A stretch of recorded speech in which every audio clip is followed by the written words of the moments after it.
मित्रों, सत्यहिंदी.com पर आपका फिर स्वागत है। आज एकाएक एक ऐसा विषय हम लोगों के सामने आ गया और आप लोगों ने इसको सोशल मीडिया पे और जो टेलीविज़न वगैरह देख रहे होंगे उन्होंने देखा होगा। जो नहीं देख सके हैं उनके लिए सूचना है। आज फ्रांस के सबसे बड़े अखबार और यूरोप के भी सबसे बड़े अखबारों में से एक अखबार ग्रुप समूह है, वो पूरा ले मोंड, जिसके भारत में भी पत्रकार नियुक्त है, उनके साउथ एशिया करेस्पॉन्डेंट की एक स्टोरी आई है। ये स्टोरी बताती है कि अनिल अंबानी का जो ग्रुप है हमारे यहाँ, इसकी एक कंपनी फ्रांस में भी थी और फ्रांस में उस कंपनी के ऊपर काफी समय से, करीब 10 साल से ज्यादा हो गए, टैक्स वगैरह काफी बकाया हो गया था। 2010 तक ही उस पर जो टैक्स था उसके बारे में आज अनिल धीरूभाई अंबानी की जो ग्रुप है उन्होंने एक स्पष्टीकरण जारी किया है। वो ये कहते हैं कि उनके ऊपर करीब 1100 करोड़ रुपए का गलत तरीके से टैक्स लगा दिया गया था। इनके स्पष्टीकरण में यह स्वीकृति है कि यह मामला सिर्फ 56 करोड़ रुपए में सेटल हो गया। यानी ये कह रहे हैं कि 1100 करोड़ रुपए का टैक्स इनके ऊपर लगा हुआ था, जो कि सिर्फ 56 करोड़ रुपए में सेटल हो गया। इसके बारे में जो स्टोरी आई है वो स्टोरी ये कहती है कि ये कब का है और सेटल कब हुआ, उसके भीतर खेल है। ये 2007 से 2010 का पहला मामला था, जो उनके यूरो के लिहाज से, उनकी मुद्रा यूरो है, यूरोप के ज्यादा बड़े हिस्से में यूरो ही यूज होता है, डॉलर और पाउंड सिर्फ कुछ इलाकों में है। तो उनके अपने हिसाब से 2007 से 2010 तक इनके ऊपर 91 मिलियन की पहले में जो पेनल्टी थी उसके ऊपर एडिशनल पेनल्टी लगी। कोई जो इनके पास चली आ रही थी पेनल्टी, उसके ऊपर 91 मिलियन की एडिशनल पेनल्टी लगी यूरो में। और इन्होंने 7.6 मिलियन ऑफर किया कि हम इतना ही दे सकते हैं। आप जानते हैं उनकी आर्थिक स्थिति भारत में भी बहुत खराब रही है। आप जानते हैं कि सुप्रीम कोर्ट ने पिछले दिनों आदेश दिया था कि एरिक्सन कंपनी के करीब 700 करोड़ अगर वो नहीं चुकाएंगे एक समय सीमा में तो उनको जेल जाना पड़ेगा। और आप जानते हैं कि वो नहीं चुका पा रहे थे, फिर उनके बड़े भाई ने अपनी ओर से उसमें 450-500 करोड़ दे के किसी तरह से उनको जेल जाने से बचाया। इसी तरह का मामला इनका फ्रांस में था। ये जो मामला है, अब इसकी तारीखें देखने वाली है। ये मामला पुराना था 2007 से 2010 तक और उसके बाद 2010 से 2012 तक। लेकिन ये मामला सेटल तब होता है जब फ्रांस के साथ भारत की रफाल डील होती है, उसके बाद सेटल होता है। उसके पहले ये पेंडिंग चला आ रहा था और इन पर लगातार जुर्माने बढ़ते चले जा रहे थे। तो ले मोंड के रिपोर्टर जूलियन बुइसाउ ने आज इस पर एक बड़ी रिपोर्ट की है और उसके बाद उन्होंने अपने ट्विटर अकाउंट से इसमें लगातार ट्वीट किए, जिससे भारत में, चूंकि मूल रिपोर्ट फ्रेंच भाषा में थी तो उसके अनुवाद वगैरह की दिक्कतें थी, लेकिन उनके ट्वीट अंग्रेजी में थे, जिससे इस देश में सबको पता चला। और सत्य हिंदी ने भी ये रिपोर्ट ली है, आप वेबसाइट पे उसको डिटेल्स में देख सकते हैं। मैं फिलहाल इस प्रसंग को इस दूसरे मुद्दे से, जहां से ये उठाया गया है, कि ठीक उस समय जब 2015 में हमारे भारतीय प्रधानमंत्री फ्रांस गए और उन्होंने अप्रैल 2015 में यह घोषणा की कि भारत फ्रांस से 36 रफाल खरीदने जा रहा है, उसके ठीक 6 महीने बाद यह प्रस्ताव जो अनिल अंबानी ग्रुप 2007 से 2010 और 2010 से 2012 के बीच फ्रांस को दे रहा था कि हमसे 7.6 मिलियन यूरो ले लिया जाए और हमें छोड़ दिया जाए, और जो वो नहीं छोड़ रहे थे नए जुर्माने कर रहे थे। लेकिन रफाल की डील अनाउंस होने के 6 महीने के भीतर खुद अनिल अंबानी के कंपनी के दिए गए स्पष्टीकरण के अनुसार 1100 करोड़ का टैक्स कुल 56 करोड़ रुपए देने पर सेटल हो गया।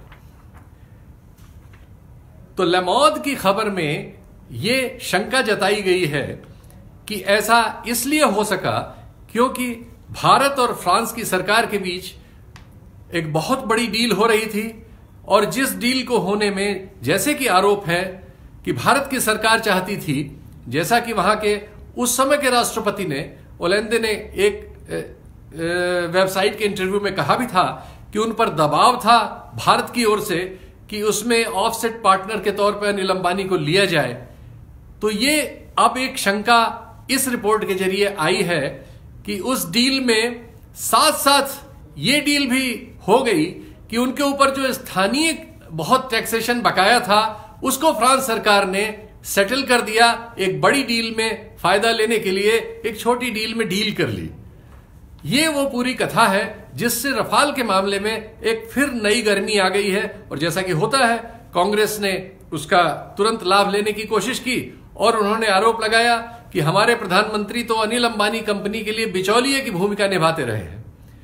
खैर, चूंकि आप जानते हैं ये मामला सुप्रीम कोर्ट में है, पहले खारिज हो गया था, दोबारा सुनवाई के लिए स्वीकृत कर लिया गया है, नए तथ्य प्रकाश में आ गए हैं और तमाम नए तथ्यों की पुष्टि हो गई है कि ये तथ्य सही हैं जो द हिंदू में रिपोर्ट्स छपी हैं। और उसके पहले जो चीजें सामने आई थी, जैसे द हिंदू में ही एक दूसरी रिपोर्ट भी आई थी, उसके बारे में खुद रक्षा मंत्रालय ने कहा कि हाँ, उनके यहां से कुछ कागज गायब हुए हैं। पहले सुप्रीम कोर्ट में कहा गया कि मिल नहीं रहे हैं, फिर हुआ कि चुराए गए हैं, फिर हुआ नहीं उसकी कॉपी ले ली गई है, यानी ये तो मान लिया गया कि वो दस्तावेज सही थे। तो अब हम लोग इस पर बात कर सकते हैं कि आखिर उन दस्तावेजों में ऐसा क्या है, और दूसरे अनिल अंबानी की कंपनी में क्या है।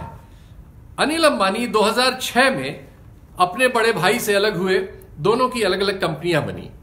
उस समय तक भारत के वे तीसरे सबसे रईस आदमी थे। लेकिन अगर आप आज गूगल करें, विकिपीडिया पे जाएं, कुछ और खबरें उठाएं, तो आप पाएंगे कि रिलायंस की कंपनी इस समय उसकी नेटवर्थ जो अनिल अंबानी की है वो कुल 120 करोड़ रुपए की रह गई है। और दूसरी तरफ जब आप दूसरे भाई की देखते हैं, ये यूएस डॉलर्स में मैं बता रहा हूं, रुपए में नहीं, 120 करोड़ यूएस डॉलर की रह गई है। जबकि उन्हीं के दूसरे भाई जो 2006 में अलग हुए, दो ही भाइयों में उनके पारिवारिक वेल्थ का बंटवारा हुआ था, इंडस्ट्री का बंटवारा हुआ था, वो करीब 5400 करोड़ डॉलर की वेल्थ पे है। तो एक भाई एक ही इंडस्ट्री में बराबर के बंटवारे वाला 120 करोड़ पे पहुंच गया है और दूसरा 5400 करोड़ डॉलर के वर्थ पे है। तो ये जो फर्क आया है, और उसके बाद हम पाते हैं कि भारत सरकार ने देश का अब तक का लगभग सबसे बड़ा रक्षा सौदा और सबसे ज्यादा प्रमुख सुरक्षा के मामले का हवाई जहाज खरीदने का सौदा किया है। और उसमें जो ऑफसेट पार्टनर है वो एक ऐसी कंपनी को बनाया है जिनका आर्थिक रिकॉर्ड आपके सामने देखिए किस तरह से सामने पेश होता है और उसकी हालत क्या है, वो कितना कमजोर है और क्या ऐसे मामलों के वो बोझ उठा सकता है। हम इसकी थोड़ी सी पड़ताल करेंगे, थोड़ी सी वो सूचनाएं देंगे। बहुत सारी सूचनाएं रफाल के बारे में आप लोग पहले से पढ़ चुके हैं, सुन चुके हैं, टेलीविजन चैनलों पर थोड़ा बहुत देख चुके हैं। बहुत बातें तो नहीं आती, लेकिन प्रिंट मीडिया में बहुत सारी बातें आती हैं और गूगल करने पर लगभग बहुत सारी चीजें मिल जाती हैं। तो हम उनमें से कुछ चीजों की बात करेंगे जिन चीजों की पुष्टि हो चुकी है और जो आप सुप्रीम कोर्ट में बहस के लिए स्वीकार भी कर ली गई हैं। हम उनसे रिलेटेड बहुत सारी चीजों की बात करेंगे। थोड़ा हम देखेंगे कि अनिल अंबानी कंपनी की हैसियत, हालत और बाकी चीजें कैसी है। तो अनिल अंबानी की कंपनी जो है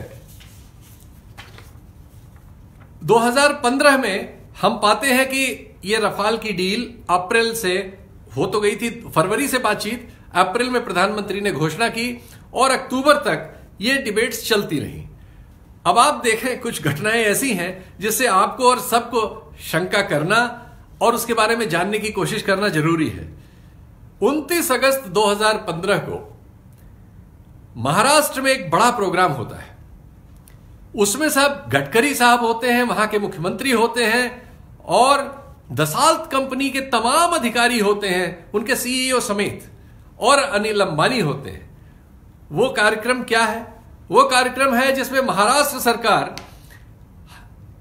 एक aerospace equipment manufacturing company Nagpur के पास बनाने के लिए 289 एकड़ जमीन अनिल अंबानी की कंपनी को अलॉट करती है और उसमें दसाल्ट के ऑफिसर्स बैठे हुए हैं, सब नंबर 1 से लेके, और सब हमारे देश में फ्रांस के राजदूत भी बैठे हुए हैं उस कार्यक्रम में, और उसमें यही घोषणा की जा रही है कि रफाल से संबंधित बहुत सारे काम यहां होंगे, लोगों को रोजगार मिलेंगे। इसलिए राज्य सरकार ने अपनी 289 एकड़ जमीन इस कंपनी को अलॉट कर दी। अब कहा जा रहा है कि नहीं, अनिल अंबानी को कोई फेवर नहीं किया गया था। ये कैसे जानते थे कि अनिल अंबानी के साथ ये सौदा हो चुका है कि वो ऑफसेट? आप कहा जा रहा है हमारा उसमें कोई रोल नहीं है। भारत सरकार कहती है, बार बार हमारे नई रक्षा मंत्राणी ने कहा कि हमारा उस मामले में कोई रोल नहीं है, वो तो फ्रांस अपने लेवल पे तय करता है। यहां जमीन स्टेट गवर्नमेंट दे रही है, सेंट्रल का मिनिस्टर साथ में बैठा है, स्टेट गवर्नमेंट भी जो है उसी पार्टी की है, और वो दोनों मिलकर ये अनाउंस कर रहे हैं उसी कंपनी के साथ एक समारोह में। ये आप 29 अगस्त 2015 गूगल पर जाकर चेक कर सकते हैं, 10वीं अखबार में है, मैंने इकोनॉमिक टाइम से ये लिया है। इसके बाद हम देखते हैं कि 23 जुलाई 2016 को, अब आप द हिंदू की रिपोर्ट जाके पढ़ें। 23 जुलाई 2016 को हिंदू की रिपोर्ट बताती है कि एरिक ट्रैपियर, दसाल्ट एविएशन के सीईओ, वो इस डील के बारे में और इस डील की जरूरत के बारे में, अपनी कंपनी की हालत के बारे में क्या क्या कहते हैं। यह बताती है कि दसाल्ट बहुत डेस्परेट पोजीशन में थी, उसकी मैन्युफैक्चरिंग यूनिट्स बंद हो सकती थी, भारत का ऑर्डर उसके लिए बहुत जरूरी था, यह कंपनी बहुत डेस्परेट थी इस सौदे के लिए। यह हिंदू की रिपोर्ट आज की नहीं है, यह 23 जुलाई 2016 की रिपोर्ट है। तो 23 जुलाई 2016 को हम ये पाते हैं कि दसाल्ट कंपनी के लिए भारत के साथ ये ऑर्डर उनके अपने जिंदा रहने के लिए बहुत जरूरी था। इसलिए फ्रांस की सरकार और इस कंपनी के तमाम बड़े अधिकारी वो सब करने को तैयार थे जिससे उनकी ये डील हमारे देश के साथ हो जाए। फिर हम क्या पाते हैं, एक सूचना आती है, द वायर नाम के पोर्टल ने एक खोजी खबर की हुई होती है, वो हमें बताती है कि 2017 में ही एक इंफ्रास्ट्रक्चर की कंपनी है, अनिल अंबानी के रिलायंस ग्रुप की एक इंफ्रास्ट्रक्चर की कंपनी है, जिस कंपनी के लगातार घाटे हो रहे हैं, उसके पास कोई काम नहीं है, और उस कंपनी को दसाल्ट कंपनी करीब 225 करोड़ रुपए का पेमेंट करती है, उसके शेयर खरीदती है। तो रिलायंस इंफ्रास्ट्रक्चर के शेयर बाद में वो एक एरोस्पेस कंपनी में रिलायंस ग्रुप के ही, मतलब अनिल अंबानी वाले रिलायंस ग्रुप के ही, उसमें चले जाते हैं, और वो अपने को फिर प्रॉफिट दिखाती है। जिस कंपनी के पास उसके पीछे के 3 सालों में सिवाय 5 लाख 10 लाख के घाटे के अलावा कोई सालाना रिटर्न नहीं शामिल है, उसको 225 करोड़ दसाल्ट कंपनी दे रही है। इससे यह पता लगता है कि ये जो जमीन खरीदी गई थी, जो जमीन मिली थी महाराष्ट्र में, वो अलॉटमेंट और उसके लिए जरूरी खर्चों के लिए 100, 200, 300 करोड़ भी दसाल्ट कंपनी ही पे कर रही थी। तो दसाल्ट ये सब क्यों कर रही थी और अनिल अंबानी के लिए क्यों कर रही थी, ये सवाल हमें आपको जरूर पूछना चाहिए। और सिर्फ इस पर नहीं चले जाना चाहिए कि सुप्रीम कोर्ट का 1 या 2 फैसला क्या आया हुआ है। हम जानते हैं कि आपातकाल की घोषणा जो श्रीमती गांधी ने की थी, जिनकी उम्र मेरे आसपास की होगी या मुझसे ज्यादा की होगी, वो सब जानते हैं। नई पीढ़ी को ये जानना चाहिए कि जो आपातकाल हमारे देश में लगाया गया था, वो इलाहाबाद उच्च न्यायालय के उस समय की प्रधानमंत्री के खिलाफ एक फैसला आने पर लगाया गया था, और बाद में इस देश के सुप्रीम कोर्ट ने हाई कोर्ट के उस फैसले को बदल दिया था। तो हम बहुत बार बहुत से देशों में, अपने देश में भी तमाम ऐसे फैसले पाते हैं जो एक समय ऐसे होते हैं जिन पर आप यकीन नहीं कर सकते, यानी उनमें भी त्रुटि हो सकती है। हमें किसी भी चीज को आंख बंद करके नहीं मान लेना चाहिए। तो अगर हम 1975 में किसी चीज को गलत मानते थे, तो हमें आज भी देखना चाहिए, हर फैसले की हम स्क्रूटनी करने के अधिकारी हैं, हकदार हैं। इसीलिए तो इसी सुप्रीम कोर्ट के किए गए इस मामले में, रफाल मामले के फैसले को फिर से चुनौती दी गई, और आप देखिए चुनौती स्वीकार भी हो गई। अब हम आते हैं कि और इस मामले में टर्म्स एंड कंडीशंस वगैरह में जो रियायतें दी गई, उनमें हम एक एक चीज को देखते हैं। सबसे पहले हम द हिंदू की उस रिपोर्ट को देखते हैं जिसके बाद सबसे ज्यादा बवाल हुआ। उस समय तक हमारे इसके पूर्व के रक्षा मंत्री जीवित भी थे, पर्रिकर साहब, और वो ये था कि एक फाइल की नोटिंग पेश की द हिंदू ने। वो नोटिंग ये बताती थी कि हमारे यहां हथियार खरीदने के लिए जो रक्षा मंत्रालय की समिति थी, जो इसको कई सालों से निगोशिएट कर रही थी, उसको ओवर पावर किया गया प्रधानमंत्री के नेतृत्व वाली बड़ी कमेटी द्वारा। और वो कमेटी जो रक्षा मंत्रालय की थी, वो कमेटी ने फाइल पर सेक्रेटरी समेत और कंसर्न ज्वाइंट सेक्रेटरी समेत ये लिखा कि ये गड़बड़ी हो रही है और इससे भारत का नुकसान हो सकता है।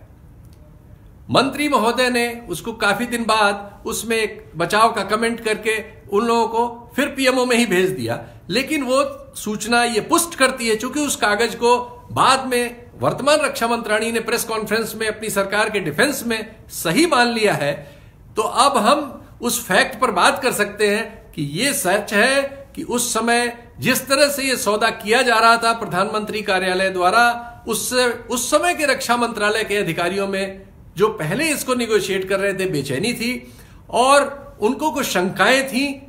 इतनी बात तो पुष्ट होती है। अब इसके बाद हम आते हैं कि जो अभी नई द हिंदू की ओर से सूचनाएं प्रकाश में आई हैं, जिनके बारे में सुप्रीम कोर्ट में चली बहस में यह माना गया है कि वहां से कोई फाइल गायब थी जिसके वो पन्ने हैं जो फोटोकॉपी हो सकते हैं, यानी वो भी सच्चे हैं। वो क्या कहते हैं? वो बताते हैं कुछ चीजें तो पहले से भी पब्लिक डोमेन में थी, जैसे ये कि इस मामले में हमारे सौदे को कोई बैंक गारंटी का कवर नहीं है, इसको कोई सॉवरेन गारंटी का भी कवर नहीं है। एक चिट्ठी सिर्फ मिली हुई है जिसका कोई कानूनी महत्व अंतरराष्ट्रीय अदालतों में नहीं है।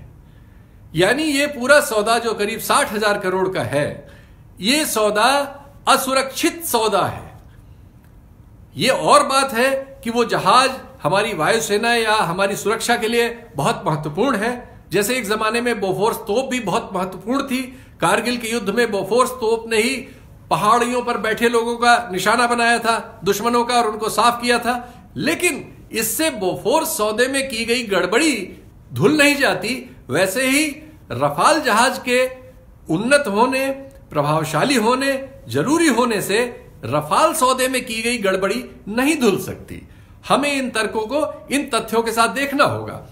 तो अब जो नई सिचुएशन आई है उसमें एक नया सत्य भी आ गया है कि ठीक उस समय जब रफाल की डील के लिए हमारे प्रधानमंत्री ने फ्रांस में जाके घोषणा की थी, उसके 6 महीने ही बाद ही 1100 करोड़ रुपए का जुर्माना अनिल अंबानी की कंपनी पर, जो फ्रांस की सरकार की टैक्स अथॉरिटीज का था, वो कम करके सिर्फ 56 करोड़ रुपए में 56 करोड़ रुपए में सेटल कर दिया गया। तो हमें यह सवाल पूछना क्यों नहीं चाहिए? इस सौदे में उनको जमीन दी गई, उसी समय उनका उस समय टैक्स माफ किया गया, उनकी कंपनियों की हालत बहुत खस्ता थी, खस्ता है, वो 500-600 करोड़ रुपए चुकाने की हालत में नहीं है। लेकिन इस कंपनी और इस ग्रुप को ही क्यों रफाल डील में ऑफसेट पार्टनर बनाने के लिए बार बार ऐसे सबूत आ रहे हैं कि हमारी सरकार के सहयोग से हुआ या इस सौदे के सहयोग से हुआ? हमें इस पर सवाल उठाना चाहिए। आज हम लोगों ने जो सवाल आपके सामने उठाए हैं, ये सवाल आपको अगर झकझोरते हैं तो आपको भी इस स्वर में स्वर मिलाना चाहिए। हमारी वेबसाइट को आप और जगह देख सकते हैं, उसको सपोर्ट कर सकते हैं, उसको लाइक कर सकते हैं। हमारा जो अकाउंट ट्विटर पर है, हमारा फेसबुक पर अकाउंट है, हमारा यूट्यूब पर अकाउंट है, उसको भी आप देख सकते हैं और उसको सपोर्ट कर सकते हैं, लाइक कर सकते हैं, सब्सक्राइब कर सकते हैं। ये आपके सहयोग से हम इस तरह की खबरें, इस तरह की सूचनाएं, इस तरह की आलोचनाएं, इस तरह के विश्लेषण आप तक लेकर आते रहेंगे। और बताइएगा कि आपको कैसा लगा, हम लोगों की इस कोशिश से आपको कैसा लगा। बहुत बहुत धन्यवाद।